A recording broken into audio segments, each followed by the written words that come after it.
मित्रांनो, स्वागत आहे तुमचं the officer your personal mentor या आपल्या ऑनलाईन लर्निंग प्लॅटफॉर्मवरती.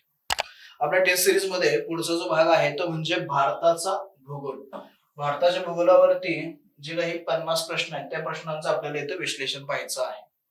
साधारणपणे राज्यसेवेला पाहिलं आपण तर सर्वाधिक प्रश्न हे भारताच्या भूगोलावरती आलेले आपल्याला दिसून येतात. ओके, चला तर मग सुरुवात करूया प्रश्न क्रमांक 1 पासून. प्रश्न क्रमांक 1, भू अंतर्गत भागातील सतत होणाऱ्या हालचालीमुळे हिमालयाची उंची अद्यापही काय होते, वाढते, कमी होते, तेवढीच आहे किंवा यापैकी नाहीये. तर याचं उत्तर असेल वाढत आहे. का वाढते हो हिमालयाची उंची? काय विचार आहे का? तुम्हाला असं आता अभ्यास केला असेल तर तुम्हाला माहितीच असेल की काय आहे. याचं कारण लपलंय ते म्हणजे जो आपला भूखंड वहनाचा सिद्धांत आहे त्या कारणामध्ये. त्यामुळेच काय होते तर हिमालयाची उंची ही सतत वाढत असलेली आपल्याला दिसून येते. खालचा जो आपला पठाराचा भाग आहे, जो काही महाराष्ट्र पठार वगैरे जे हे पठार आहेत, हा पठाराचा भाग ना एका खंडाचा भाग होता ज्याला गोंडवाना म्हणून ओळखलं जातं. तो वाहत येऊन काय झाला तर आशिया खंडाला येऊन तो जोडला गेला आणि या दोघांच्या टकरीमधून जो काही भूभाग वरती उचलला गेला तो हिमालय म्हणून ओळखला जातो. आणि आता सध्या ही क्रिया सतत चालू आहे. म्हणजे येणाऱ्या लाखो वर्ष म्हणतोय मी, लाखो वर्षामध्ये हिमालयाची उंची 8 किलोमीटर जो म्हणतो ना, हिमालयाचा आपण सर्वोच्च शिखर आहे एव्हरेस्ट, माउंट एव्हरेस्ट, ते माउंट एव्हरेस्टची उंची किती होईल काय माहिती नाही. कारण प्रत्येक वर्षाला ती 2 सेंटीमीटर न वाढत आहे. प्रत्येक वर्षाला हिमालयाची उंची ही 2 सेंटीमीटरने वाढत आहे. काय कारण असेल तर हा भूखंड वहनाचा सिद्धांत आहे. याला कारण भूखंड वहन जो सिद्धांत आहे किंवा भूखंड वहन होत असल्यामुळे असं म्हणलं तरी चालू शकतो. भूखंड वहन होतं त्यामुळे. त्यानंतर जाऊया पुढच्या प्रश्नाकडे. पुढचा प्रश्न, भारतातील सर्वाधिक भूभाग डॉट डॉट ने व्यापला आहे. कुणी व्यापला आहे भारतातला सर्वात मोठा भूभाग? पर्वताने व्यापला आहे, मैदानी प्रदेशाने, प्राचीन पठाराने की वाळवंटाने? याचं योग्य उत्तर असेल ते म्हणजे प्राचीन पठाराने. जो आपण आता उल्लेख केला तोच पठार आहे की जो सर्वाधिक प्राचीन आहे आणि त्याच प्राचीन पठाराने एकूण भारताचं जे क्षेत्रफळ आहे त्या क्षेत्रफळापैकी 36% भूभाग हा काय केलेला आहे, व्यापलेला आहे. एकूण पैकी 36% भूभाग या प्राचीन पठाराने व्यापलेला आहे. बाकीच्या भूभागामध्ये कुठे पर्वत असतील, कुठे डोंगर असतील, छोटे छोटे डोंगर असतील ते आहेत, कुठं मैदानी भाग आहे, कुठं आपल्याला हे वाळवंट दिसतो तो वाळवंट आहे. मग त्या सर्वाधिक पैकी कोण आहे तर या प्राचीन पठाराने किंवा दख्खनच्या पठाराने काय केलेलं आहे, सर्वाधिक भूभाग हा व्यापलेला आपल्याला दिसून येतो. पर्याय क्रमांक 3 हे याचं योग्य उत्तर असेल. त्यानंतर पुढचा प्रश्न, बृहत हिमालयीन पर्वतरांग पश्चिम भागात टिंबटिंबकडून टिंबटिंबकडे पसरलेली आहे. कोणत्या दिशेने ती पर्वतरांग पसरलेली आहे? साधं सिंपल नकाशा जर पाहिला असेल तर लगेच उत्तर याचं येतं बघा. दिशाज्ञानामध्ये आपण पाहतो ना, डायरेक्ट काय आहे, उत्तर आहे, दक्षिण आहे, पश्चिम आहे आणि पूर्व आहे. जर भारताचा नकाशा जर आपण इथं ठेवला तर भारताच्या डोक्यावरून ही पर्वतरांग कशी आहे, या दिशेला अशी गेलेली आपल्याला दिसून येते. म्हणजे ती पूर्वेकडेही जात नाही, पश्चिमेकडेही जात नाही, उत्तरेकडे नाही आणि दक्षिणेकडेही नाही. म्हणजेच काय होत तर वायव्य दिशेने ते काय होते, आग्नेय दिशेला गेलेले आपल्याला दिसून येते. म्हणजेच याचं उत्तर काय असेल, पर्याय क्रमांक 1 या प्रश्नाचं योग्य उत्तर असणार आहे. त्यानंतर पुढचा प्रश्न, विधाने दिलेली आहेत काही, ती विधानं पाहूया. एखाद्या विशिष्ट भागापुरती मर्यादित असलेली मृदा म्हणजे जलोढ मृदा होय. ही खूप उत्पादनक्षम असते. आणि त्यानंतर बी विधान सांगतं की काश्मीरची खोरे आणि देहरादून उंचभूमीवरील मृदेत काय होतं तर ह्युमसचे प्रमाण जास्त आढळते. वरील विधानातील योग्य विधान आपल्याला निवडायचं. या दोन्हीपैकी योग्य असणारं विधान कोणतं आहे तर यापैकी फक्त ए हे विधान योग्य आहे. जलोढ मृदा म्हणजे एखाद्या ठिकाणी साठवलेली मृदा निक्षेपणातून असेल किंवा योग्य अन्य कारणातून असेल तर ती कशी असते, उत्पादनक्षम असते. पण दुसरं विधान जे सांगतं काश्मीरची खोरे आणि डेहराडून उंच भूमीवरील किंवा उच्च भूमीवरील मृदेत ह्युमसचे प्रमाण जास्त असते. ह्युमसचं प्रमाण लक्षात घ्या, पर्वतीय मृदेमध्ये ह्युमस हा खूप कमी आढळतो. ह्युमस काय होतं, पर्वतीय मृदेमध्ये ह्युमस हा खूप कमी प्रमाणामध्ये आढळणारा घटक आहे. आणि ज्या मृदेमध्ये ह्युमसचे प्रमाण अधिक असते ती मृदा कशी असते, तर ती सुपीक म्हणून ओळखली जाते. ती मृदा सुपीक म्हणून काय केली जाते, ओळखली जाते. हे लक्षात घ्या. त्यामुळं विधान ए हे फक्त योग्य आहे, बी विधान हे चुकीचं आहे. पुढच्या प्रश्नाकडे जाऊया. मेघालयात टिंबटिंब या खनिजांचे स्रोत मोठ्या प्रमाणावर आढळतात. योग्य पर्याय निवडायचा आहे. मेघालय राज्याबाबतीत असणारा खनिजाबद्दलचा असणारा हा प्रश्न आहे. कोणत्या खनिजाचं उत्पादन होतं किंवा आढळतं? चुनखडक आणि कोळसा. पर्याय क्रमांक 1 हे याचं योग्य उत्तर आहे. लोह आणि कोळशाचा जर विचार करत असाल तर त्यासाठी मग आपल्याला छोटा नागपूर पठाराचा प्रामुख्याने विचार करावा लागेल. छोटा नागपूर पठार, छोटा नागपूर पठारावरती हा आढळणारे खनिज आहे. बॉक्साईट आणि चुनखडकाचा विचार करत असाल, जर बॉक्साईटचा स्पेसिफिक विचार केला तर मग आपल्याला कोकण किंवा पश्चिमचा विचार करावा लागेल, पश्चिम घाटाचा, कारण ते जांभ्या खडकात आढळतं. बरोबर आहे, पश्चिम घाट. आणि नैसर्गिक वायू आणि चुनखडकाचा जर विचार केला, ओके, नैसर्गिक वायूचा विचार केला तर इथं आपण जाऊ शकतो कुठं, आपल्या ईशान्य भारतामध्ये. पण ईशान्य भारतामध्ये कुठं आढळतो नैसर्गिक वायू, तर तो फक्त आसाम राज्यात आढळतो. आसाम राज्यामध्ये काय होतो, तो आढळतो. पण आसाम म्हणजे ईशान्य भारतामध्ये विचार केला तर तिथं चुनखडक आणि कोळसा हे दोन्ही आढळतात.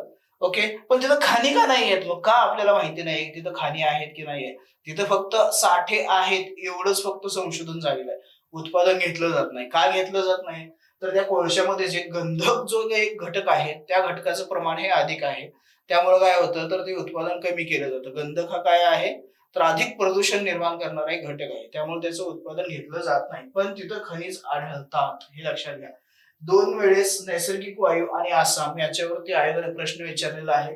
म्हणून इथंही प्रश्न येऊ शकतो की प्रत्येक वेळी आसामवरती नैसर्गिक वायूवरती येणार नाही, तर वेगळ्या पद्धतीने येईल. म्हणून हा अपेक्षित असणारा प्रश्न आहे. याचं उत्तर असेल पर्याय क्रमांक 1. त्यानंतर पुढचा प्रश्न, विधाने दिलेली आहेत काही. राजस्थानच्या मैदानी प्रदेशाला भारतीय महावाळवंट असं म्हणतात. ओके, भारतीय महावाळवंट असे म्हणतात. तर राजस्थानचे वाळवंट हे जगातले 5वे मोठे वाळवंट आहे. भारताच्या दृष्टिकोनातून राजस्थान हे भारतातलं सर्वात मोठं वाळवंट, तिथंच एकच आहे, इतर ठिकाणी तर कुठंच नाहीये. आलं लक्षात. मग जगामध्ये भारताच्या महावाळवंटाचा कितवा क्रमांक लागतो, तर 5वा असं सांगितलं, पण ते चुकीचं आहे. तर ते 5वा नाहीये, तर तो 7वा क्रमांक लागतो. तिथं 7वा क्रमांक काय होतो, या महावाळवंटाचा लागतो. म्हणजेच काय, पर्याय क्रमांक 2 योग्य उत्तर असेल. विधान बी हे चूक आहे. पहिले विधान हे अगदी बरोबर आहे. त्यानंतर पुढचा प्रश्न, जोड्या जुळवायच्या आहेत आपल्याला. स्तंभ अ आणि स्तंभ ब. गोवा, अतिप्राचीन भूभाग, इंदिरा पॉइंट आणि लक्षद्वीप. आता त्या ठिकाणची असणारी वैशिष्ट्य आणि पुढे त्या ठिकाणांचं जोड्या लावायच्या आहेत. सर्वात लहान राज्य, द्वीपकल्पीय पठार, भारताचे दक्षिण टोक आणि केंद्रशासित प्रदेश. सलग एकाच गटातले आहेत असं नाही, वेगवेगळ्या गटातले असणारे हे पर्याय आणि त्यांच्या जोड्या जुळवायच्या आपल्याला. गोवा सर्वात लहान राज्य आहे. अतिप्राचीन भूभाग आताच आपण पाहिला, द्वीपकल्पीय पठार आहे. इंदिरा पॉइंट भारताचे दक्षिण टोक आहे, अंदमान निकोबार बेटावरती असणारं भारताचं सर्वाधिक दक्षिणेकडचं टोक म्हणून इंदिरा पॉइंट ओळखलं जातं. आणि लक्षद्वीप जो आहे तो केंद्रशासित प्रदेश म्हणून ओळखला जातो. म्हणजे 1, 2, 3 असे पर्याय आपल्याला पाहिजेत, जो की पर्याय क्रमांक 1 मध्ये मिळतो. त्यामुळं याचं उत्तर पर्याय क्रमांक 1 असणार आहे. पुढचा प्रश्न, क्षेत्रफळाच्या दृष्टीने भारताचा कोणत्या देशानंतर क्रमांक लागतो. आता बेसिक वाटणार, अगदी साधे सिंपल असा प्रश्न येऊ शकतो, काही सांगता येत नाही.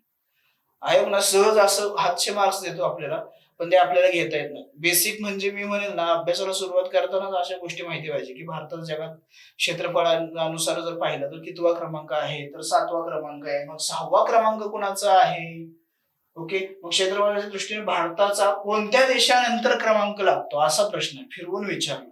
म्हणजेच काय, भारता अगोदर असणारा देश कोणता आहे, तर ऑस्ट्रेलिया हा आपला देश दिसून येतो. जगातले पहिले 7 माहिती पाहिजे. पहिला आहे रशिया,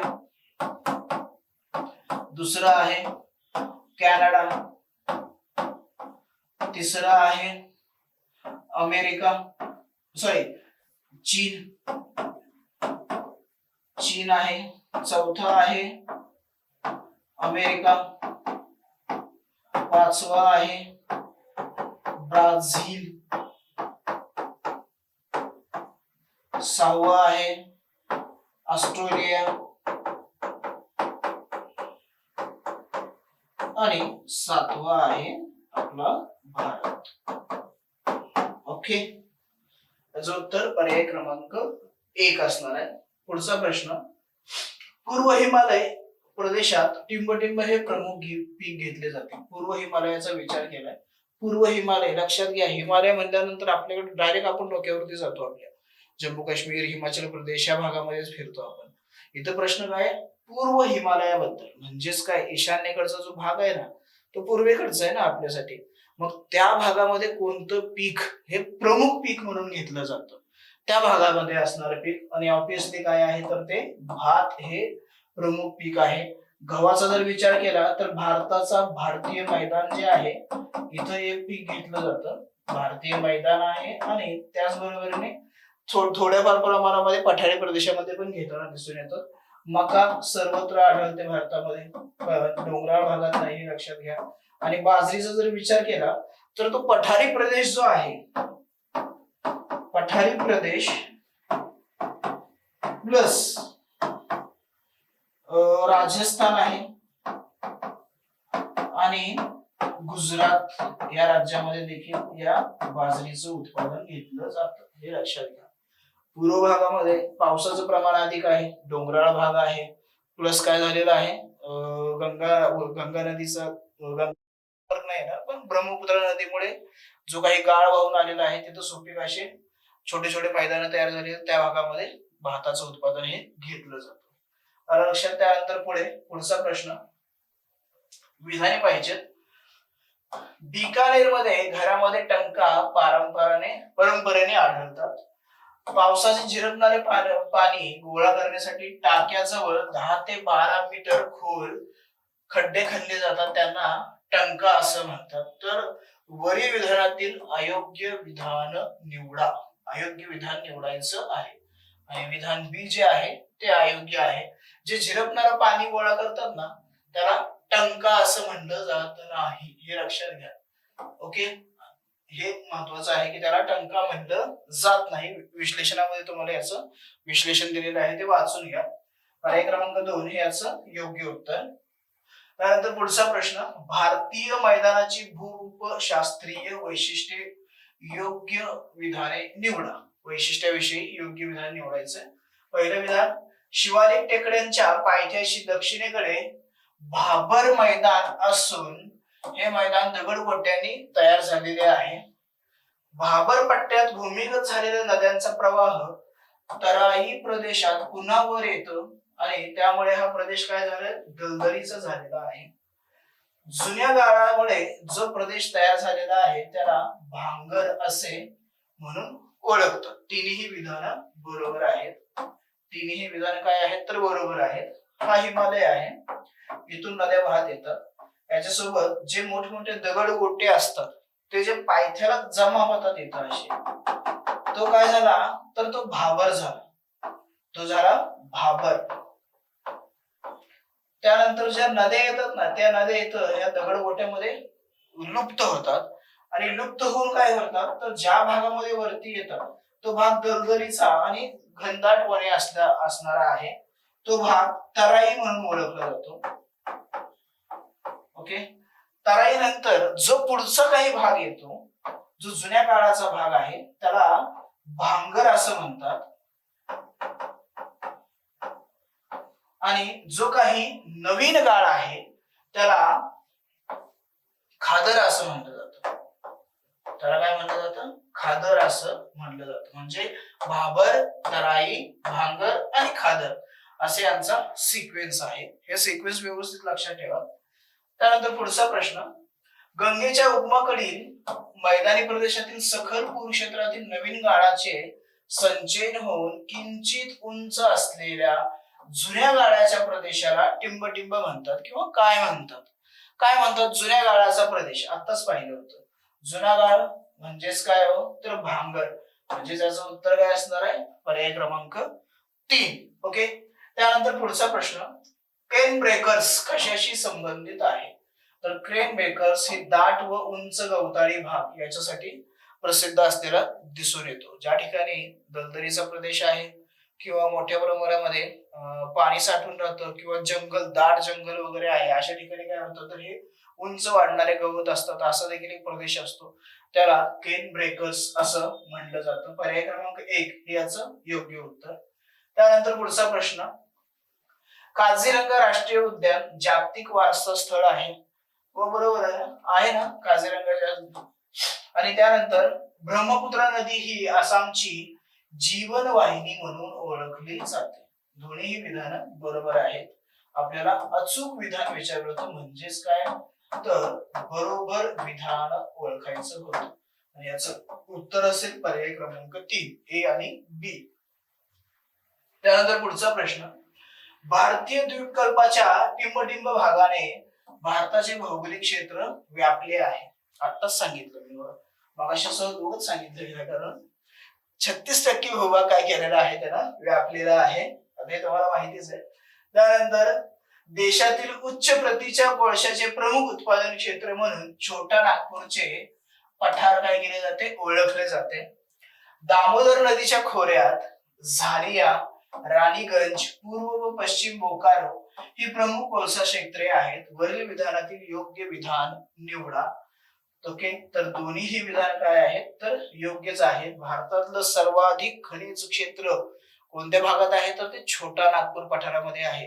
भारताचा जो काही सेंटर ऑफ पॉइंट आहे, त्या पॉइंटच्या थोडस वरती, म्हणजे नागपूर पासून थोडस वरती जो काही भाग आहे, झारखंडचा, पश्चिम बंगालचा, महाराष्ट्राचा काही भाग आहे, या भागामध्ये काय झालेलं आहे, सर्वाधिक खनिज हे काय झालेले आहेत, केंद्रीकृत झालेले आहेत. म्हणजे तो कोळसा असेल, लोह असेल, ह्या दोन्ही महत्वाचे खनिज आहेत. त्या दोन्ही महत्वाच्या खनिजाचं उत्पादन छोट्या नागपूरच्या पठारावरती घेतलं जातं, हे लक्षात घ्या. आणि इथं खाणी कोणकोणते आहेत, तर झारिया आहे, राणीगंज आहे, ओके, बोकारो आहे. या राणीगंजचं वैशिष्ट्य म्हणजे इंग्रजांनी ही खाण सुरू केली होती. भारतातली पहिली खाण आहे. ओके. तर याचं उत्तर पर्याय क्रमांक 3 असणार आहे. अ आणि ब दोन्ही विधान योग्य आहेत. त्यानंतर पुढचा प्रश्न, विधान, कर्नाटक तेलंगणा पठार हे दख्खन पठाराचा सर्वात दक्षिणेकडील भाग आहे. कर्नाटक आणि तेलंगणा पठार जो काही पठाराचा भाग आहे, त्या पठाराचं वेगवेगळ्या भागामध्ये काय केलेलं आहे, परत नाव, म्हणजे महाराष्ट्र पठार असेल, कर्नाटक पठार असेल, तेलंगणा पठार असेल, परत त्याचे पण छोटे छोटे काही भाग केलेले दिसून येतात. रायलसीमा वगैरे अशा पठार आहेत, त्यांचा भाग म्हणजे तो तर काय म्हणून ओळखला जातो, कर्नाटक तेलंगणा पठार म्हणून ओळखला जातो. कर्नाटक तेलंगणा पठार हा स्फटिकमय खडकांचा प्रदेश असलेला आपल्याला दिसून येतो. आपल्याला यापैकी योग्य विधान ओळखायचं आहे. दोन्हीही विधान काय आहेत, तर योग्यच आहेत. आणि आणखीन एक लक्षात घ्या, या कर्नाटक तेलंगणा पठारालाच भारतीय मैदान म्हणून देखील ओळखलं जातं. मैदान, भारतीय मैदान नाही, फक्त मैदान म्हणून ओळखलं जातं, एवढं लक्षात ठेवा. भारतीय मैदान म्हणलं की उत्तरेकडचा आणि हिमालयाच्या पायथ्याचा जो काही भाग आहे, गंगा नदीचं जे काही गाळ किंवा खोरं आहे, ते ओळखलं जातं भारतीय मैदान म्हणून. पण याला दुसरं एक नाव आहे तेलंगणा आणि कर्नाटक पठाराला, ते म्हणजे मैदान असंही त्याला म्हणलं जातं. याचं उत्तर ए व बी दोन्ही बरोबर आहेत. त्यानंतर पुढचा प्रश्न, पश्चिम घाटाची सुरुवात उत्तरेतून टिंबटिंब शिखरापासून होते. पश्चिम घाट जो आहे त्याची सुरुवात उत्तरेतून कुठून होते, तर साल्लेर मुल्लेर या शिखरांपासून होते. साल्लेर मुल्लेर शिखरापासून. पश्चिम घाटाबद्दल विशेष माहिती बघा आता. एकूण पश्चिम घाटाची लांबी जी आहे ती 1600 किलोमीटर आहे. एकूण लांबी. ओके. त्यापैकी 650 किलोमीटर ही काय आहे, तर महाराष्ट्रामध्ये असणारी लांबी. महाराष्ट्र सर्वाधिक कोकण पश्चिम घाट जो आहे तो पश्चिम घाट सर्वाधिक काय आहे तर कर्नाटक राज्यामध्ये येतो. कर्नाटक राज्यामध्ये आहे. विस्ताराचा जर विचार केला याच्या तर तो गुजरातचा बॉर्डर, त्यानंतर महाराष्ट्र, कर्नाटक आणि केरळ अशा 4 राज्यांमधून याचा विस्तार झालेला आहे. याची सुरुवात होते महाराष्ट्रातून साल्हेर मुल्हेर या शिखरांपासून. शिखर वेगळी, तसं बॉर्डरचा विचार केला तर हा गुजरातच्या बॉर्डर पासून काय होतो खाली आपल्याला दिसून येतो पश्चिम घाट टोटली. ओके, यातलं सर्वाधिक उंचीचं शिखर म्हणजे अन्नाईमुडी. अन्नाईमुडी म्हणा किंवा अन्नाईमुडी म्हणलं तरी चालेल. याची साधारण उंची काहीतरी 2600 मीटर आहे, 2600 समथिंग आहे. तुम्ही परत ते पाहून घ्या, 2600 मीटर आहे. ओके, हे सर्वाधिक उंच पश्चिम घाटामधलं असणारं शिखर. आणि महाराष्ट्रात फक्त विचार केला तर तिथं आपल्याला कळसुबाई हे लक्षात ठेवायचं. याचं उत्तर असेल पर्याय क्रमांक 2. जोड्या जोडायच्या आहेत, अ स्तंभ आणि ब स्तंभ. बाबा बुदान डोंगर, उदक मंडल, तमिळनाडू घाट आणि कुद्रेमुख. आणि त्यानंतर पुढे ब स्तंभामध्ये त्या डोंगराचं किंवा त्या ठिकाणाचं असणारं वैशिष्ट्य, अशा जोड्या लावायच्या आहेत. ओके, तर बाबा बुदान डोंगर जो आहे तो कॉफीच्या मळ्यासाठी प्रसिद्ध असलेला आपल्याला दिसून येतो. उदक मंडल जे ठिकाण आहे ते चहाच्या मळ्यासाठी प्रसिद्ध आहे. तमिळनाडू घाट जो आहे तो म्हणजे मसाला पिकासाठी प्रसिद्ध असणारा आहे. आणि कुद्रेमुख जो आहे तो म्हणजे खाण क्षेत्रासाठी प्रसिद्ध असणारं ठिकाण आहे.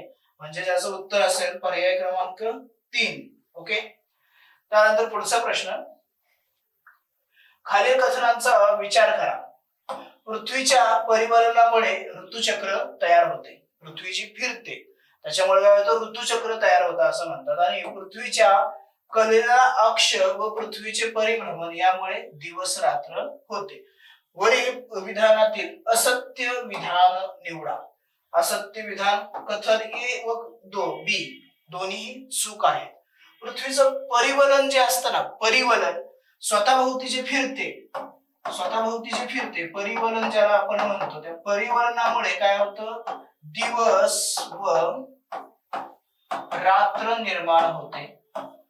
आणि पृथ्वीचं जे परिभ्रमण आहे आणि कल्लेला जो 23.5 अंशाचा जो अक्ष आहे याच्यामुळे काय होतं तर ऋतू निर्मिती होते. ऋतुचक्र जे आहे ते त्याच्यामुळे निर्माण होतं, ना की परिवलनामुळे. परिवलन म्हणजे उलट केले याने. परिवलनामुळे काय होतं तर दिवस रात्र होते. आणि कल्लेला अक्ष आणि परिभ्रमण जे आहे, सूर्याभोवती जी पृथ्वी फिरते याच्यामुळे काय होतं तर ऋतू निर्मिती होते. काय होतं याच्यामुळे ऋतू निर्मिती होते. आलं लक्षात? पर्याय क्रमांक 4 हे याचं योग्य उत्तर असेल. पुढचा प्रश्न पाहूया. खालील विधाने नीट लक्षात घ्या आणि त्यामधून सत्य असलेले विधान कोणते ते निवडा. भारत श्रीलंका यांच्या दरम्यान पांबर बेट आहे. कोणतं बेट? पांबर बेट आहे. आणि भारतातील केरळ राज्यातील पठाराचा विस्तारित भाग म्हणजे पांबर बेट होय, केरळ राज्यातील म्हणतात. ओके, त्यानंतर रामचंद्र व धनुष्यकोडी दरम्यान रेल्वे मार्गाने पांबर बेट मुख्य भूमीला जोडलेले आहे. सत्य विधान ओळखायचं आहे आणि याचं उत्तर असेल पर्याय क्रमांक 3 ए व सी. जर आपण नकाशा पाहिला तर श्रीलंका आपल्याला तमिळनाडू राज्याच्या बाजूला दिसते, इकडे आहे तो आपला केरळ राज्य आहे. बरोबर, म्हणजेच काय, हा पांबर बेट जो आहे तो कुणाचा असणार आहे, हा तमिळनाडू राज्याचा असणार आहे. तमिळनाडू राज्य जे आहे याच्या बाजूला ते असणार आहे. म्हणून बी विधान चुकीचं आहे. पर्याय क्रमांक 3 हा योग्य असणार आहे. त्यानंतर पुढचा प्रश्न, भारतीय किनारी मैदानी प्रदेशाविषयी पुढील विधाने लक्षात घ्या. किनारी मैदान जे आहे त्याच्या संदर्भात असणारा हा प्रश्न. हे विधान काय सांगतं, काठेवाडी द्वीपकल्पामध्ये वाळूच्या मैदानी प्रदेश व वनस्पती विरहित लहान टेकड्या आहेत. कुठे आहेत? काठेवाडीमध्ये.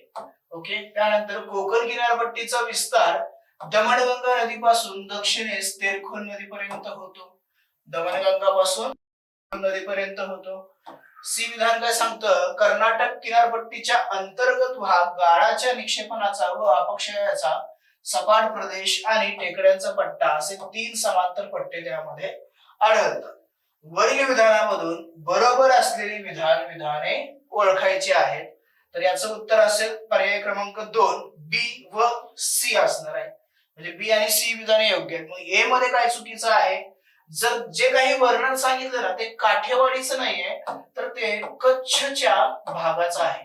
गुजरात मधलाच हा कच्छ भाग जो आहे त्या भागाचं ते वैशिष्ट्य आहे. त्या भागामध्ये मैदानी प्रदेश आहे आणि लहान लहान अशा टेकड्या तिथे दिसतात ज्या की वनस्पती विरहित आहेत. त्याचंच आणखीन एक वैशिष्ट्य म्हणजे जंगली गाढव जे आहे भारतामध्ये एकमेव ठिकाणी आढळतं ते म्हणजे कच्छच्या रणामध्येच. जे जंगली गाढव आहे ते कुठे आढळतं? कच्छच्याच रणामध्ये आढळताना आपल्याला दिसून येतं.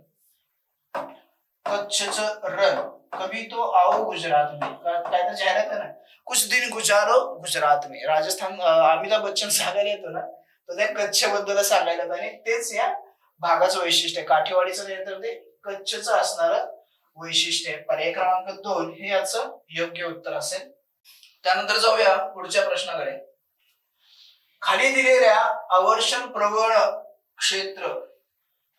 प्रवण क्षेत्र कार्यक्रमाविषयीच्या विधानामधून चुकीचे असलेले विधान ओळखा. हे विधान काय सांगतो? 1973 साली प्रारंभ झालेल्या आवर्षण प्रवण क्षेत्र कार्यक्रमांतर्गत भूमी, जल, पशुधन व मानवी साधन संपत्तीचे संवर्धन व विकास यासाठी कार्यक्रम हाती घेण्यात आला. अगदी बरोबर विधान आहे. लॉजिकली विचार केला तर त्यावेळेस त्या काळाची ती गरज होती. बी विधान, वाळवंटीकरणाचे विपरीत परिणाम कमी करण्याच्या उद्देशाने 1977 साली वाळवंट विकास कार्यक्रम DDP चा प्रारंभ झाला. दोन्ही विधान बरोबर आहे. त्यानंतर एकात्मिक टाकाऊ जमीन कार्यक्रमाचा प्रारंभ 1989 साली झाला, ज्यामध्ये वरील दोन्ही DPAP व DDP कार्यक्रमात समावेश नसलेल्या क्षेत्रांचा समावेश होतो. थोडक्यात काय, ज्या भूभागाशी किंवा त्या क्षेत्रीय भागाशी निगडीत असणाऱ्या ज्या काही योजना आहेत त्यांची सुरुवात इथं विचारलेली आहे. याचं उत्तर असेल पर्याय क्रमांक 4. काय आहे तर तिन्ही विधानं काय आहेत तर बरोबर असलेले आपल्याला दिसून येतात. त्यानंतर जाऊया पुढच्या प्रश्नाकडे. पुढचा प्रश्न, जीवाणू संवर्धकाविषयी खालील विधाने विचारात घ्या आणि त्यामधून अयोग्य असलेली विधाने ओळखा. ॲझॅटोबॅक्टर ही जीवाणू संवर्धके द्विदल पिकांसाठी वापरली जातात आणि वारंवार पिकांमुळे शोषलेल्या जमिनीस अन्नद्रव्य या संवर्धकामुळे परत पुरवली जातात. ओके. त्यानंतर रायझोबियम जीवाणू संवर्धक ही एकदल पिकांच्या बियाण्यास बीज प्रक्रिया म्हणून वापरले जातात आणि जीवाणू संवर्धकामुळे जमिनीचा पोत व उत्पादन क्षमता सुधारते. सी विधान काय सांगतं? निळे हिरवे शेवाळ हे भात पिकाच्या खाचरात खताप्रमाणे वापरतात. ओके. तर अयोग्य असलेली विधानं निवडायची आहेत. तर बी आणि ए दोन्ही विधानं अयोग्य आहेत. फक्त सी जे आहे ते काय आहे? योग्य असलेले आपल्याला दिसून येतं. चुकीचं काय आहे त्यामध्ये ते लक्षात घ्या. रायझोबियम ही जीवाणू संवर्धक द्विदल पिकासाठी वापरली जातात, तर ॲझॅटोबॅक्टर जे आहे ते एकदल पिकासाठी वापरलं जातं.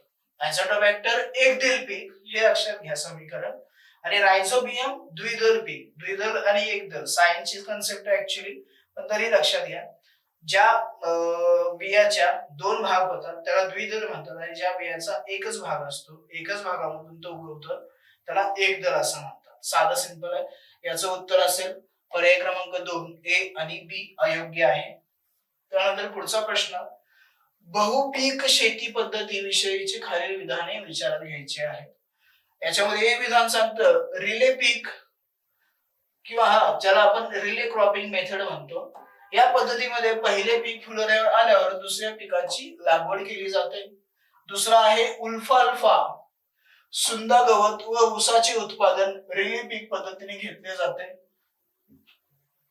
आणि बहुपीक शेती पद्धतीमुळे शेतकरी कुटुंबाला संतुलित आहार प्राप्त होण्यासाठी आवश्यक पिकांचे उत्पादन येते. यातलं आपल्याला काय करायचंय तर विधानं ओळखायची आहेत, ती म्हणजे अयोग्य असलेली. पहिला हे पर्याय बघायचा. हे बघा असं नाही तर गोंधळ होतो. हे वाचून घ्यायचं आणि मग म्हणायचं अयोग्य काय, उलट झालं ना सगळं. ठीक आहे.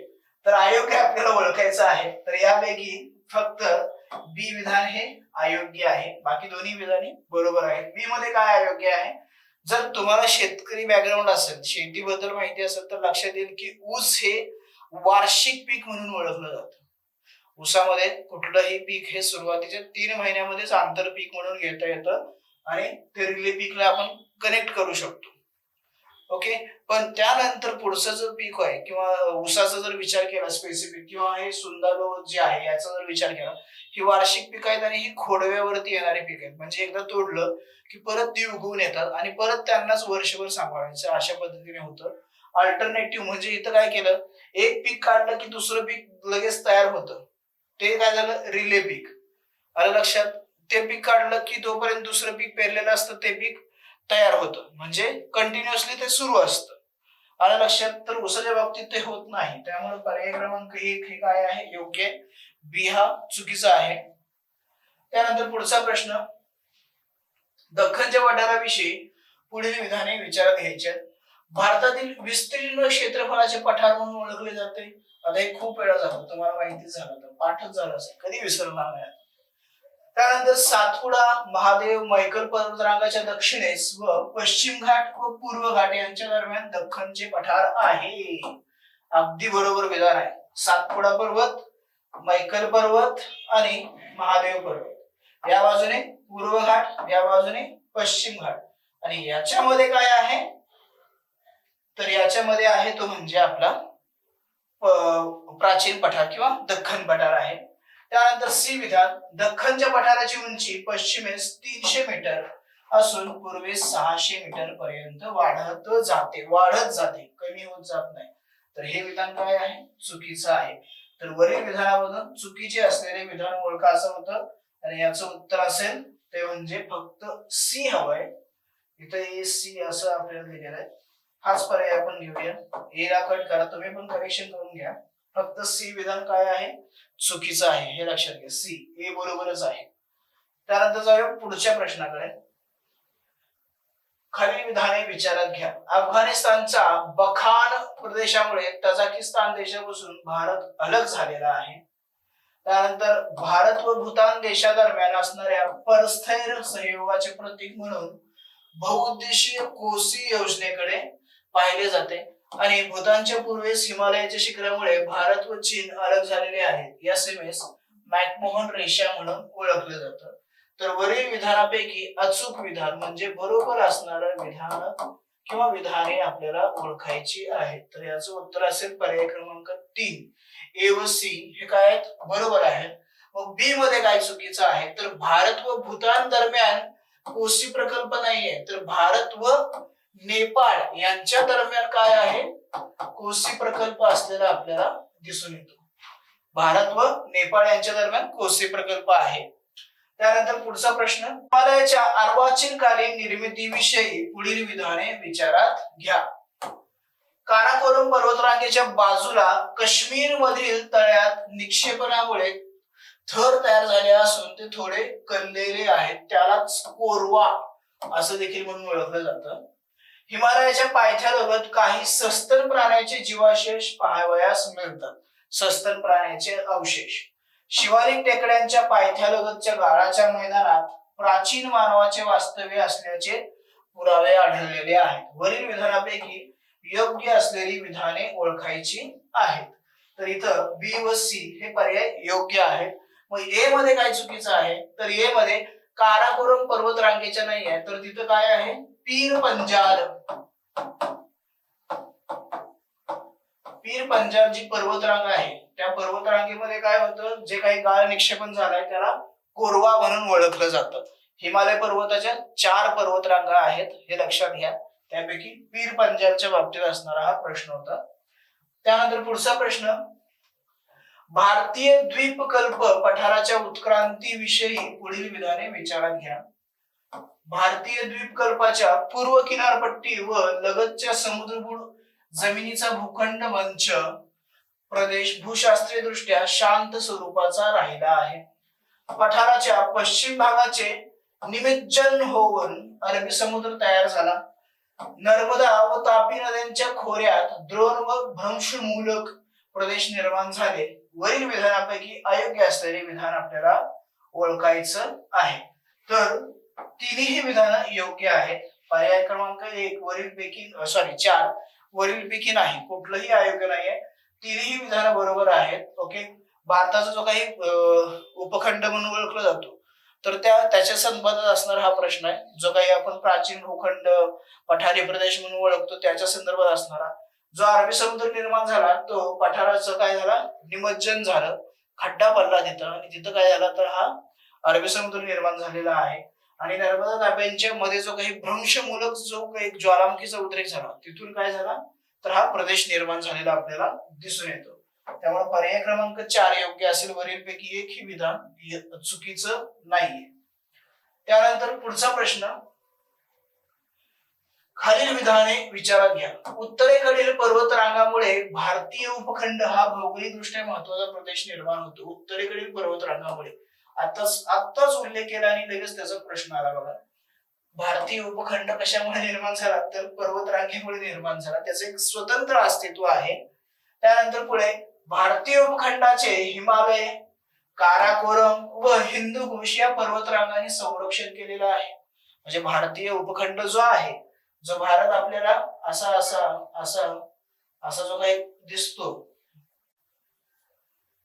हा भारत आहे. आता एक्झॅक्टली नाही आला, लगेच काटेकोर जाऊ नका. इथं लगेच हिंदुकुश दिसतो आपल्याला, इथं काराकोरम दिसतो. ओके. इथं त्यानंतर हिमालय आहे इकडे या भागामध्ये, काराकोरम याच्या वरती आहे, यात पूर्ण हा हिमालय असलेला आपल्याला दिसून येतो.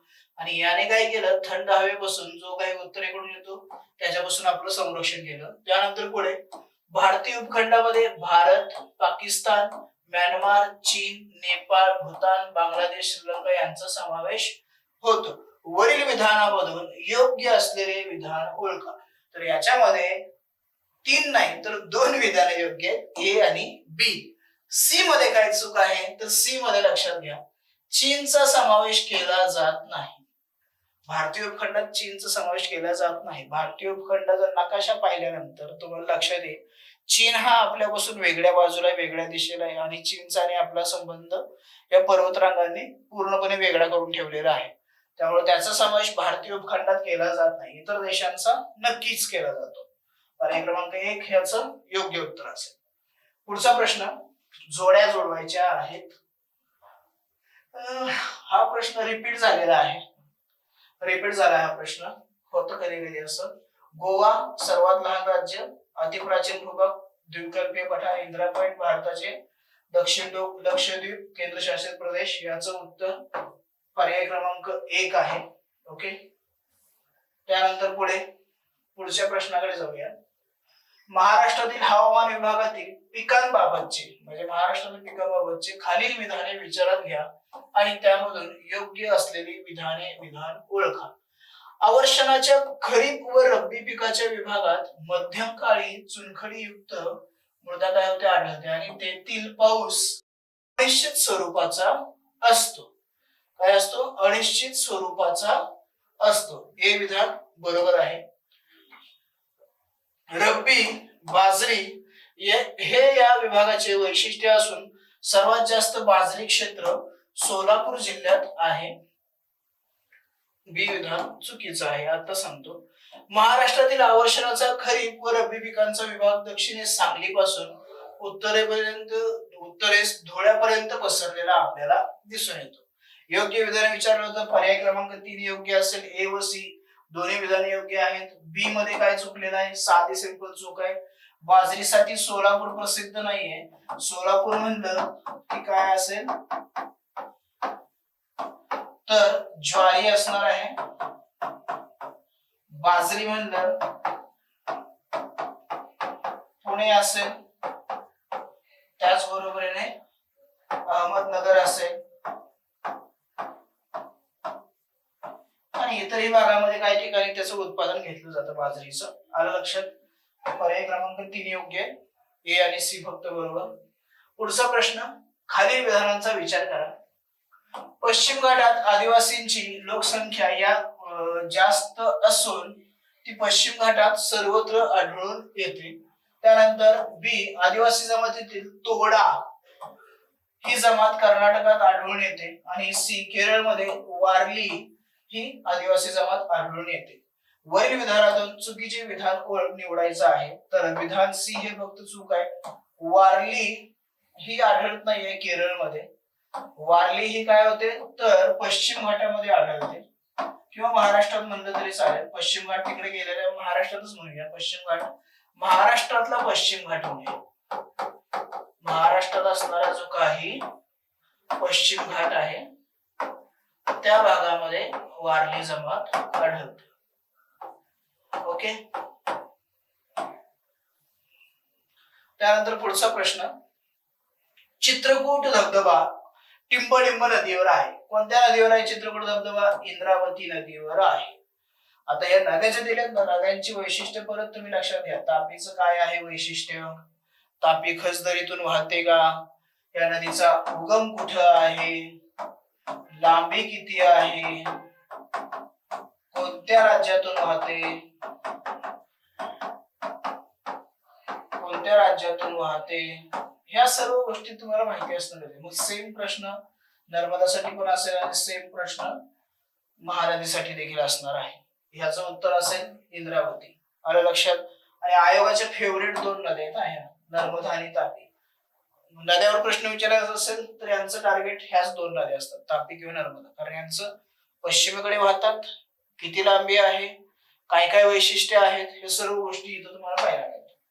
पुढचा प्रश्न, गंगेच्या उगमाकडील मैदानी प्रदेशात लोकसंख्येची घनता दर चौरस किलोमीटरला टिंबडिंबपेक्षा जास्त आहे. दर चौरस किलोमीटरला गंगेच्या उगम क्षेत्रापासून विचार केला, हे लक्षात घ्या.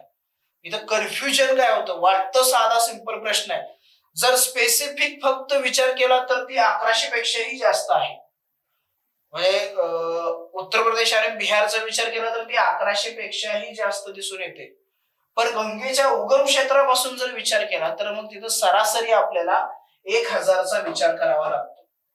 साधे प्रश्न वाटतात पण थोडस कन्फ्युजन क्रिएट करतात. इथं आपल्याला गुगली बसते, हे लक्षात घ्या. याचं उत्तर असेल 1000. ओके. ह्याच्यापेक्षाही जास्त आहे. 23% भारताच्या एकूण लोकसंख्येच्या 23% लोकसंख्या एकट्या गंगा मैदान क्षेत्रामध्ये आहे. गंगा मैदान क्षेत्रामध्ये वास्तव्य करते. 23% लोकसंख्या. आलं लक्षात? का तर सुपीक मैदान, सुपीक जमीन याच्यामुळे हे घडून येतं. याचं उत्तर पर्याय क्रमांक 3. पुढचा प्रश्न, खालील विधाने लक्षात घ्या. अतिरिक्त जलसिंचनामुळे क्षारयुक्त मृदा ही पंजाब व हरियाणामधील गाडाच्या प्रदेशातील मुख्य समस्या आहे.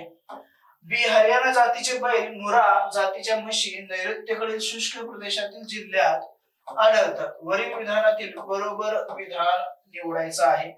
दोन्ही विधान बरोबर आहेत. अतिरिक्त जलसिंचन ही समस्या आता महाराष्ट्राकडे देखील भेडसावत आहे. महाराष्ट्रामध्ये खास करून पश्चिम महाराष्ट्रामध्ये सोलापूर असेल, पुणे असेल, कोल्हापूर असेल, सांगली असेल, या भागामध्ये काय होतं जलसिंचन केलं जातं. ऊस पीक खूप आहे ना इकडे, त्यामुळे काय होतं अति जलसिंचन केलं जातं. आणि या अति जलसिंचनामुळे काय होतं तर जमिनीमध्ये जे खोलवरती क्षार आहेत ते क्षार काय होतात तर जमिनीच्या वरती येतात आणि जमीन क्षारपड होते. म्हणजे समुद्राच्या कडेला जशी जमीन असते ना त्या टाईप मध्ये जमीन होते आणि तिची उत्पादन क्षमता ही कमी व्हायला लागते. म्हणजे दोन्ही विधान बरोबर आहेत. सध्या ही समस्या हरियाणा आणि पंजाब राज्यामध्ये मोठ्या प्रमाणामध्ये भेडसावत आहे. पुढचा प्रश्न, पठारावरील सर्वाधिक जुने पट्टिताश्म आणि कनाश्म खडक कुठं आढळतात असा प्रश्न आहे हा. तर तो म्हणजे याचं उत्तर असेल अरवली पर्वतामध्ये. अरवली पर्वत जो आहे तो सर्वात प्राचीन पर्वत वली पर्वत म्हणून ओळखला जातो. कोणता पर्वत आहे हा? वली पर्वत म्हणून ओळखला जातो. हे याचं आणखीन एक वैशिष्ट्य आहे. अशी वैशिष्ट्य लक्षात ठेवत चला. ओके. पर्याय क्रमांक 1 हे याचं योग्य उत्तर असणार आहे. त्यानंतर पुढचा प्रश्न, गिद्दा नृत्य प्रकार कोणत्या राज्यातील आहे? गिद्दा नृत्य प्रकार हा पंजाब राज्यातील आहे. आता याच्यावरती जोड्या लावा किंवा आणखी वेगळ्या अनुषंगाने प्रश्न येऊ शकतो. तर त्या त्या राज्याचं वैशिष्ट्य आपल्याला माहिती असणं गरजेचं आहे. गिद्दा हा काय आहे तर पंजाब राज्याचा नृत्य प्रकार आहे. आलं लक्षात? त्यानंतर पुढचा प्रश्न पाहूया. भारताला लागून असलेल्या देशांचा भूसीमांच्या लांबीचा अंतराचा चढता क्रम लावायचा आपल्याला. म्हणजे जे काही ऑप्शन दिले त्या ऑप्शन पैकी कमी भूसीमा भारतासोबत जोडलेली आणि त्या कमीपेक्षा जास्त जास्त जास्त जास्त असे हे करायचे. आता इथे एक लक्षात घ्या, लॉजिकली पण हा प्रश्न सोडू शकतो आपण. बांगलादेश सोबत भारताची सर्वाधिक सीमा जोडलेली आहे, त्यामुळे इथं बांगलादेश दिसतोय, तर बांगलादेश सर्वात शेवटी असणारा पर्याय आपल्याला बघायचा. पर्याय क्रमांक 1 दिसतोय आणि 2 दिसतोय, म्हणजे 4 पण गेला आणि 2 पण गेलेला आहे. त्यानंतर बांगलादेश नंतर कमी कुणाची आहे, तर चीनची आहे.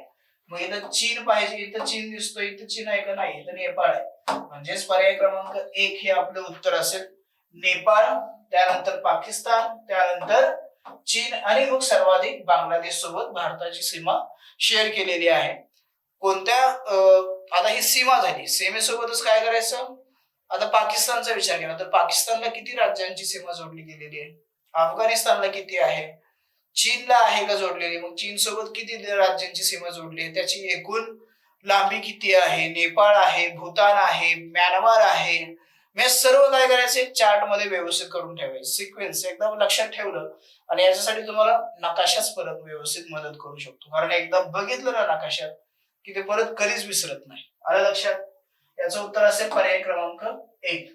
त्यानंतर पुढचा प्रश्न, विधाने दिले आहेत, महाराष्ट्रातील पठारी प्रदेश, सुपीक मृदा, पुरेसा पाणी पुरवठा यामुळे केंद्रित वसाहतीसाठी अनुकूल ठरलेला आहे. महाराष्ट्रात जो काही पठारी प्रदेश आहे तो कशामुळे केंद्रित वसाहतीसाठी अनुकूल ठरला, तर सुपीक मृदा असेल, पुरेसे पाणी पुरवठा असेल. बरोबर आहेत ना, दोन्ही कारण बरोबरच आहेत आपल्याला दिसतात. विखुरलेल्या वसाहती ह्या कर्नाटकातील उत्तर मैदानी प्रदेश आणि आंध्र प्रदेशातील रायलसीमा प्रदेशाची वैशिष्ट्ये आहेत. वरील विधानातील योग्य विधान आपल्याला निवडायचं आहे, तर इथं दोन्हीही विधान काय आहेत, योग्य आहेत, म्हणजेच पर्याय क्रमांक 3 हे योग्य उत्तर असणार आहे. कारण जिथं सुपीक जमीन नसलं तरी चालेल, थोडीफार हे असेल, पण पाण्याची उपलब्धता पाहिजे. मग अशा ठिकाणी काय होतं, तर केंद्रित वसाहती, म्हणजे पाणी एकाच ठिकाणी मिळतं तर तिथंच सर्व वसाहती आपल्याला केंद्रीकृत झालेल्या दिसून येतात, म्हणजेच पर्याय क्रमांक 3 योग्य असेल. त्यानंतर पुढचा प्रश्न, सागरी जल वाहतूक संबंधी योग्य विधाने निवडा. सागरी मार्गे आंतरराष्ट्रीय पातळीवर होणाऱ्या वाहतुकीच्या प्रामुख्याने यात समावेश होतो. सागरी म्हणजे आंतरराष्ट्रीय पातळीवरच ना, इंटरनल थोडंच ते फिरणार आहेत. तुम्हाला मुंबईवरून खाली केरळमध्ये जायचंय, तुम्ही जाल, पण सर्वाधिक प्रमाण कुठे आहे, तर आंतरराष्ट्रीय पातळीवरती आहे. त्यानंतर एकूण भारताच्या परकीय व्यापाराच्या 95% आकारमानाची वाहतूक सागरी मार्गे होते. जगातला सर्वाधिक वाहतूक म्हणजे माल वाहतूक असेल किंवा वाहतुकीचा सोपा आणि सर्वाधिक वापरला जाणारा पर्याय सागरी मार्ग, मग त्याला भारत ही अपवाद नाही. सागरी जल वाहतुकीत भारताचा जगात 16वा क्रमांक लागतो, इथं थोडं डोकं लावावं लागेल. त्यानंतर shipping corporation of India limited या कंपनी मार्फत सागरी जल वाहतूक नियंत्रण केले जाते. म्हणजे फक्त सागरी वाहतुकीवरती असणारा प्रश्न आहे. आणि आपल्याला काय विचारलं की वरील विधानातील योग्य विधान निवडायचं आहे, तर वरील पैकी सर्व विधाने काय आहेत, योग्यच आहेत. भारताला 16वाच क्रमांक लागतो, काही डोकं लावायची गरज नाही. पण लक्षात घ्या, करंट बेसिस वरती तुम्ही एकदा हे पडताळून घ्या, भारताचा कुठं प्रथम क्रमांक आहे, कुठं कशामध्ये काय केलं जातं. ओके, त्यानंतर जाऊया पुढच्या प्रश्नाकडे. खालील कथनांचा विचार करायचा आहे. कथन, पृथ्वीच्या परिवलनामुळे ऋतुचक्र निर्माण होते, पृथ्वीच्या कल्लेला अक्ष व पृथ्वीचे परिभ्रमण यामुळे दिवस रात्र होते. हा पण प्रश्न रिपीट झालेला आहे. दोन्ही विधान चूक आहेत, मी तुम्हाला मागाशी सांगितलं होतं. म्हणजे तुमचे 2 प्रश्न इथं या ठिकाणी आपण मायनस करू शकतो. ओके, दोन्ही विधान चूक आहेत. पर्याय क्रमांक 4 हे याचं योग्य उत्तर आहे. थोडस करेक्शन करा, कशामुळे गोंधळ झालाय. चला ठीक आहे, पुढे खालील विधाने लक्षात घ्या. कोपनने मांडलेले भारताचे हवामान प्रदेश. कोपन जो होता ना एक हवामान शास्त्रज्ञ, कोपनने मांडलेले हे भारताचे हवामानशास्त्रीय विभाग आहेत. याच्यावरती प्रश्न येतो 100%. विश्लेषणामध्ये व्यवस्थित नकाशा दिलेला आहे, तो नकाशा अभ्यासा आणि कुठल्या भूभागाचा समावेश केला जातो कोणत्या हवामान प्रदेशामध्ये, तोही लक्षात घ्या. AMW कोरडा ऋतू असलेला उष्णकटिबंधीय मोसमी दमट हवामान प्रदेश. AW उष्णकटिबंधीय सॅवाना हवामान प्रदेश, BWHW उष्ण वाळवंटी हवामान प्रदेश पश्चिम राजस्थान. वरीलपैकी चुकीचा पर्याय निवडायचा आहे. वरीलपैकी एकही पर्याय चुकीचा नाहीये. तिन्ही पर्याय काय आहेत? बरोबरच आहेत. तिन्ही पर्याय बरोबरच आहेत. कोपनचा त्रिवार्ताचा हे महत्वाचे. कोपेन म्हणू आणि त्रिवार्ता या दोघांचे नकाशे व्यवस्थित एक वेळेस पाहून घ्यायचे. कोणत्या भागाचा समावेश कुठल्या भागात केलेला आहे ऍटलिस्ट काहीतरी पाठ करून ठेवा याच्यापैकी. म्हणजे चुकीचं विचारलं तरी तुमच्या लक्षात येईल आणि बरोबर विचारलं तरी लक्षात येईल. आलं लक्षात? त्यानंतर पुढे जाऊया. पुढचा प्रश्न. कन्नड भाषेत केरे म्हणून ओळखले जाणारे सिंचनाची पारंपरिक पद्धत म्हणून पठारावर वापर केला जातो. या मध्य कर्नाटक पठारावरील सिंचनाची पद्धत म्हणजे टिंबटिंब आहे. तर ती तलाव आहे. कुठली आहे? तलाव सिंचन जे आहे त्यालाच केरे असं म्हणलं जातं. काय म्हणलं? केरे असं त्याला म्हणलं जातं. पर्याय क्रमांक 1 हे याचं योग्य उत्तर असेल. त्यानंतर पुढचा प्रश्न. अंदमान व निकोबार बेट समूहातील सर्वात उंच शिखर कोणते? तर ते आहे सॅडल. सॅडल हे सर्वात उंच शिखर आहे. अंदमान आणि निकोबार आणि लक्षद्वीप यांच्यासाठी व्यवस्थित त्यांच्या बेटावरची असणारी संख्या, तिथं असणारे आदिवासी जमाती कोणत्या राहतात? आदिवासी जमात केंद्रशासित प्रदेश आहेत का? आलं लक्षात? भारतापासूनचं अंतर आणि त्यांचं इतर काही वैशिष्ट्य असतील तर ते वाचून घ्या एक वेळेस. प्रश्न तिथं येऊ शकतो. त्यानंतर पुढचा प्रश्न. खालीलपैकी कोणत्या पर्वतरांगेमुळे नर्मदा व तापी खोरे एकमेकांपासून अलग झालेले आहे? नर्मदा अशी अशी अशी वाहत जाते आणि इकडं अरबी समुद्राला मिळते. बरोबर. आणि तापी अशी अशी अशी अशी अशी अशी अशी अशी अशी अशी वाहत येते आणि इकडं परत त्याच अरबी समुद्राला मिळते. या दोघांच्या मध्ये असणारा हा पर्वत कोणता आहे याच्यावरती प्रश्न आहे आणि तो आहे सातपुडा पर्वत. कुठला आहे हा? हा सातपुडा पर्वत आहे. हे लक्षात घ्या. पर्याय क्रमांक 1 योग्य उत्तर. त्यानंतर पुढचा प्रश्न. पूर्व घाट विषयी योग्य पर्याय निवडायचा आहे. याचा पूर्व किनाऱ्याला जवळ समांतर विस्तार आहे. पूर्व घाटाचा पूर्व किनारा जो आहे ना त्याच्या बरोबर समांतरच आहे ना, म्हणून तर त्याला पूर्व घाट म्हणलं जातं. म्हणजे बी हे तर बरोबर आहे. बी काय सांगतो? ओडिशातील महानदीपासून तमिळनाडूतील वैगई पर्यंत अत्यंत तुटक आणि अलिप्त टेकड्यांची ही साखळी आहे. लक्षात घ्या. पूर्व घाट तुटक तुटक मध्ये मध्ये कुठेतरी टेकडे आहेत. पण पश्चिम घाट सलग आहे. पश्चिम घाट फक्त एका ठिकाणी पालाघाटची खिंड जी आहे ना त्याच ठिकाणी फक्त तुटक आहे. नाहीतर तो महाराष्ट्रापासून जो सुरू होतो गुजरातच्या एंड पासून तिथून ते केरळापर्यंत सलगच असलेला आपल्याला दिसून येतो. पण पूर्व घाट मध्ये मध्ये तुटक तुटक आहे. कशामुळे तुटला? तर नद्यामुळे तुटला. कृष्णा नदी असेल, गोदावरी असेल, त्यानंतर महानदी असेल, ह्या नद्यामुळे काय झाला? तो तुटलेला आहे. गोदावरी आणि कृष्णेच्या दरम्यान जवळजवळ तो नाहीसाच होतो. म्हणजे सपाट भूभाग दिसतो. तिथं असं वाटतं ना की पर्वत आहे का नाही अशा कंडिशन येते. ओके. वरील विधानातील योग्य विधान निवडायचं आहे. पर्याय क्रमांक 4 वरील सर्व विधाने काय आहेत तर योग्य असलेली दिसून येतात. त्यानंतर पुढचा प्रश्न. खालीलपैकी कोणते शिखर पश्चिम घाटातील नाही? आता एवढे शिखर दिलेत आणि विचारले की पश्चिम घाटात कोणतं शिखर नाहीये, मग ते इतर कोणत्या ठिकाणी असेल? अनईमुडी, कुद्रेमुख, अनामलाई, नल्लामल्ला, पलनई, दोडाबेट्टा, कळसुबाई. ओके. तर यापैकी कुठलं शिखर नाहीये? तर यापैकी डी नल्लापल्ला हे शिखर नाहीये. म्हणजेच काय? पर्याय क्रमांक 4 फक्त डी नल्लामल्ला हे काय आहे तर पूर्व घाटातील शिखर आहे. पूर्व घाटामध्ये असणार शिखर. इकडे पूर्व घाटात सर्वात उंच महेंद्रगिरी म्हणून शिखर आहे. महेंद्रगिरी जसे हे इकडचे सर्व शिखर आहेत. अनईमुडी सर्वात उंच शिखर. त्यानंतर कुद्रेमुख 2 नंबरचं उंच शिखर हे कर्नाटक राज्यामध्ये आहे. कर्नाटक राज्यामध्ये आहे. ओके. त्यानंतर पुढे जाऊया. पुढचा प्रश्न. बनास नदी टिंबटिंबू येथून उगम पावते. मारवाड पठारामधून काय होते, ही नदी उगम पावते. अरवली पर्वताच्या पूर्व बाजूला असणारा हा मारवाड पठार आहे.